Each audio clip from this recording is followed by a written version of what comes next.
আচমকা ফরিনার কান্নার শব্দে আলো ভয় পেয়ে যায়। সে জোরে জোরে কাঁদতে থাকে। পদ্মজা আলোকে শান্ত করার চেষ্টা করে, বারান্দায় পায়চারি করে। আদুরি কণ্ঠে বলল, মা কাঁদে না, কাঁদে না মা, কিছু হয়নি তো, মামি আছি। আলো জান ছেড়ে কাঁদছে, কান্না থামছেই না। বেশ অনেকক্ষণ পর আলো কান্না থামায়। সাথে সাথে পদ্মজা ফরিনার দিকে এগিয়ে আসলো, প্রশ্ন করলো, বলুন আম্মা, কি বলতে চান আমাকে? কিচ্ছু না বলেই তড়িঘড়ি করে দোতলা থেকে নেমে যান তিনি। পদ্মজা আশাহত হয়ে অনেকবার ডাকেন, তিনি শোনেননি। পদ্মজা বিরক্তি নিয়ে বাইরে তাকায়, দেখতে পায় মজিদ হাওলাদারকে। তিনি আলোকঘর পেরিয়ে অন্দরমহলের দিকে আসছেন, খুঁড়িয়ে খুঁড়িয়ে হাঁটছেন। পায়ে ব্যথা পেয়েছেন নাকি? পদ্মজা নিচতলায় যাওয়ার জন্য উদ্যত হয়। তখনই মাথায় আসে, কোনোভাবে কি আব্বাকে দেখে আম্মা ভয় পেল আর উত্তর না দিয়ে চলে গেল? পদ্মজা মিলিয়ে ফেলে উত্তর, এমনটাই হয়েছে। ঘরের গোপন খবরই দিতে চেয়েছিল ফরিনা, কিন্তু ঘরের মানুষ দেখে আর দিতে পারলেন না। আচ্ছা, তিনি এমন হাউমাউ করে কেন কাঁদলেন? পদ্মজার কপালের চামড়া কুঁচকে যায়। পদ্মজা মেরুদণ্ড সোজা করে দাঁড়ায়, আলোর পিঠে হাত বুলাতে বুলাতে ভাবে পিছনের সব অদ্ভুত ঘটনা। রুম্পা পাগলের অভিনয় করত, তাকে ঘরে বন্দি করে রাখা হয়েছিল, অথচ বাড়ির কেউ এতে ভ্রুক্ষেপ করতো না। রুম্পা দিনের পর দিন না খেয়েছিল। পদ্মজা যতটুকু বুঝেছে, ফরিনা খুব ভালোবাসেন রুম্পাকে। তাহলে তিনি কেন খাবার নিয়ে যেতেন না? রুম্পার ঘরে লতিফা চোখ রাখে। রুম্পা লতিফাকে দেখে ভয় পেয়েছিল। যেই দিন সে জানতে পারে রুম্পা পাগল না, সেদিন রাতেই বাবলু নামের কালো লোকটি রুম্পাকে মারতে চেয়েছিল। এত সব কার নির্দেশে হচ্ছে? কে এই বাড়ির আদেশদাতা? আর আলমগীরই বা কি করে জানলো রুম্পা খুন হতে চলেছে? তারপর একটা খুন হলো, অথচ ভোর হওয়ার আগে সেই লাশ উধাও হয়ে গেল। কেউ খুনির খোঁজ করলো না। তারপর রুম্পা বা আলমগীরের কথা রানী আর ফরিনা ছাড়া কেউ জিজ্ঞাসাও করলো না। এই বাড়ির মানুষ যেন জীবিত থেকেও মৃত। কি চলছে আড়ালে? তারপর আলমগীর তাকে একটা চাবি দিল। চাবিটা কিসের? রুম্পা বলেছিল উত্তরে জঙ্গলে ধর রক্ত। এই কথার মানেই বা কি? পদ্মজা দ্রুত চোখ বন্ধ করে ফেললো। তার মাথা ব্যথা করছে, কপালে রগ দপদপ করছে। রানী নিখোঁজ হওয়ার ব্যাপারটা পুরোপুরি মাথা থেকে বেরিয়ে যায়। সে গাঢ় রহস্যের টানে উন্মাদ হয়ে ওঠে। বাড়িতে খলিল রিদওয়ান নেই, এই সুযোগে জঙ্গলে তাকে যেতেই হবে। পরিবেশ অস্পষ্টতা ক্রমে ক্রমে ছড়িয়ে পড়ল। বিকেল সন্ধ্যাকে স্নান আলোয় জড়িয়ে ধরল। সন্ধ্যার আজান পড়ছে। পদ্মজা নিজ তলায় এসে আলোকে লতিফার কাছে দিয়ে নিজ ঘরে যায়, নামাজ আদায় করে নেয়। তারপর আলোকে খাইয়ে ঘুম পাড়িয়ে দিল। মজিদ পায়ে ব্যথা পেয়েছেন, তিনি ঘরে শুয়ে আছেন। ফরিনাও ঘরে। বাড়ির বাকি পুরুষরা তখনও ফিরেনি। আমিনা সদর দরজায় বসে আছেন, চুল এলোমেলো, কপালে এক হাত রেখে বাইরে তাকিয়ে রানীর অপেক্ষায় প্রহর গুনছেন। মানুষটার অনেক দোষ ত্রুটি আছে ঠিক, তবে মেয়ের জন্য পাগল। বাড়ির আরেক কাজের মেয়ে রিনু আলোর সাথে শুয়ে আছে। আলো একা ঘরে কিভাবে থাকবে? তাই পদ্মজাই রিনুকে আলোর সাথে থাকতে বলেছে। লতিফা রান্নাঘরে রান্না করছে। সবাই যে যার কাজে ব্যস্ত।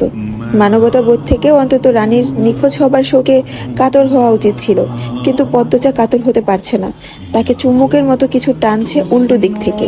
পদ্মজা শক্ত করে খোপা বাঁধে, শাড়ির আঁচল কোমরে গুজে গায়ে জড়িয়ে নেয় শাল, হাতে নেয় টর্চ আর ছুরি। তারপর অন্দরমহলের দিকে দ্বিতীয় দরজা দিয়ে বেরিয়ে পড়ে। এক নিঃশ্বাসে ছুটে আসে জঙ্গলের সামনে, হাঁপাতে থাকে। চোখের সামনে ঘন জঙ্গল, পিছনে কয়েক হাত দূরে অন্দরমহল। হাড় হিম করা ঠান্ডা, পদ্মজার ঠোঁট কাঁপতে থাকে। এই জায়গায় সে অনেকবার এসেছে, কিন্তু পা রাখতে পারেনি জঙ্গলে। কেউ না কেউ বা কোনো না কোনো ঘটনা তাকে বাগড়া দিয়েছেই। আজ কিছুতেই সে পিছনে যাবে না। তার স্নায়ু উত্তেজিত হয়ে আছে। জঙ্গলের ঘাসে পা রাখতেই একটা অদ্ভুত অনুভূতি হয়, গায়ের লোমকূপ দাঁড়িয়ে পড়ে। আরো কয়েক পা এগোতেই গা হিম করা অদ্ভুত সরসর শব্দ ভেসে আসে। পদ্মজার একটু একটু ভয় করছে। গাঢ় অন্ধকারে এমন গভীর জঙ্গলে সে একা। শীতের বাতাসে গাছের পাতাগুলো শব্দ তুলছে, আর পদ্মজা উৎকর্ণ হয়ে উঠছে। ভয় ভীতি নিয়েই সে এগোতে থাকে। চারদিকে ঘাস, সরু একটা পথ, ঘাস নেই। মানে এই পথ দিয়ে মানুষ হাঁটাচলা করে। পদ্মজা সেই পথ ধরেই এগোতে থাকে। সে চোখ ঘুরিয়ে ঘুরিয়ে চারপাশ দেখছে। বড় বড় গাছ দেখে মনে হচ্ছে কোনো অশরীরই দাঁড়িয়ে আছে। পদ্মজা মনে মনে আয়তুল কুরসি পড়ে বুকে ফু দেয়। একটা সময় পথ শেষ হয়ে যায়। পদ্মজা টর্চের আলোতে পথ খুঁজে যেদিকেই তাকায় সেদিকেই বনলতা পাতা। যারা এখানে আসে তারা কি এখানেই থেমে যায়? পদ্মজা ভেবে পায় না। মাথার উপর ডানা ঝাপটানো শব্দ শোনা যাচ্ছে। পদ্মজার বুক ধক করে উঠল। সে টর্চ ধরল মাথার উপর। দুটো পাখি উড়ে যায়। এরপর চোখে ভেসে ওঠে চন্দ্র তারাবিহীন স্নান আকাশ। পদ্মজা লম্বা করে নিঃশ্বাস নিল। সে কি না কি ভাবছে। পদ্মজা সূক্ষ্ম তীক্ষ্ণ চোখে চারপাশ দেখলো। রুম্পা কি বলেছিল মনে পড়তেই উত্তরে তাকালো। বেশি দূরে চোখ গেল না। ঝোপঝাড় ঢাকা চারপাশ। পদ্মজা মুখে অস্পষ্ট বিরক্তিকর শব্দ করলো। নিজে নিজে বিড়বিড় করে বলল, ধুরো, কোন দিকে যাবো এবার? ছটফট করতে থাকে পদ্মজা। তার হাত থেকে ছুরি পড়ে যায়। ছুরি তোলার জন্য নত হয় সে। ছুরির সাথে সাথে তার হাতে ঘাস উঠে আসে। পদ্মজা অবাক হয়। কেন যেন মনে হলো এই বুনো ঘাসের শেকড় মাটির নিচে ছিল না। পদ্মজা উত্তরের দিকে আরো কতগুলো ঘাস এক হাতে তোলার চেষ্টা করলো। সাথে সাথে হাতে উঠে আসে। সত্যি শেকড় নেই মাটির নিচে। কেউ বা কারা পথের চিহ্ন আড়াল করতে নতুন তাজা ঘাস দিয়ে সাজিয়ে রেখেছে পথ। পথ লুকাতে কি প্রায়ই এমন করা হয়? তাহলে তো বেশ পরিশ্রম করে। পদ্মজার উত্তেজনা বেড়ে যায়। সে উত্তরের দিকে পথ ধরে এগোতে থাকে। হাঁটতে প্রায় 10 মিনিট। এই মুহূর্তে সে চলে এসেছে জঙ্গলের মাঝে। সামনে ঘন ঝোপঝাড়, পরিত্যক্ত ভাব চারদিকে। ভুতুরে পরিবেশ। থেকে থেকে পেঁচা ডাকছে কাছে কোথাও। পদ্মজা বিপদ মাথায় নিয়ে ঝোপঝাড় 2 হাতে সরিয়ে অজানা গন্তব্যে হাঁটতে থাকে। কাটা লাগে মুখে, চামড়া ছিঁড়ে যায়। পদ্মজা ব্যথায় মা বলে আর্তনাদ করে উঠল, কিন্তু ব্যথা নিয়ে পড়ে থাকেনি। সে এগোতে থাকে। ঝোপঝাড় ছেড়ে বড় বড় গাছপালার মাঝে আসতেই পদ্মজার মনে হয় তার পিছনে কেউ আছে। সে চট করে ঘুরে দাঁড়ালো। কেউ নেই। সে মনের ভুল ভেবে সামনে হাঁটে, কিন্তু আবার মনে হয় পিছনে কেউ আছে। পদ্মজা থমকে দাঁড়ায়, ঘুরে তাকায়। তার মনটা আনচান আনচান করছে, কুগাইছে, কেমন ভয়ও করছে। এই গভীর জঙ্গলে সে একা। কিছুক্ষণ আগে সন্ধ্যা হলো, কিন্তু এখানে মনে হচ্ছে গভীর রাত। কোনো অঘটন ঘটে গেলে কেউ জানবে না। পদ্মজার রগে রগে শিরশির অনুভব হয়। ভয়টা বেড়ে গেছে। ভেঙে পড়েছে সে। রাত যেন শক্তি, সাহসিকতা শুষে নিতে পারে। পদ্মজা আল্লাহকে স্মরণ করে, হেমলতাকে স্মরণ করে। চোখ বুজে হেমলতার অগ্নিমুখ ভাবে। তিনি যেভাবে তীক্ষ্ণ চোখে তাকাতেন সেভাবে পদ্মজা তাকায়। কান খাড়া করে চারপাশ যত জীব প্রাণী আছে সবকিছুর উপস্থিতি টের পাওয়ার চেষ্টা করে। কাছে কোথাও অদ্ভুত এক জীব ডাকছে। নিশাচর পাখিদের তীক্ষ্ণ ডাকও শোনা যাচ্ছে। ঝিঝি পোকারা এক স্বরে ডাকছে। শাঁ বাতাস বইছে। এ সব কিছুকে ছাড়িয়ে একটা মানুষ গাঢ় নিঃশ্বাস তীক্ষ্ণভাবে কানে ঠেকে।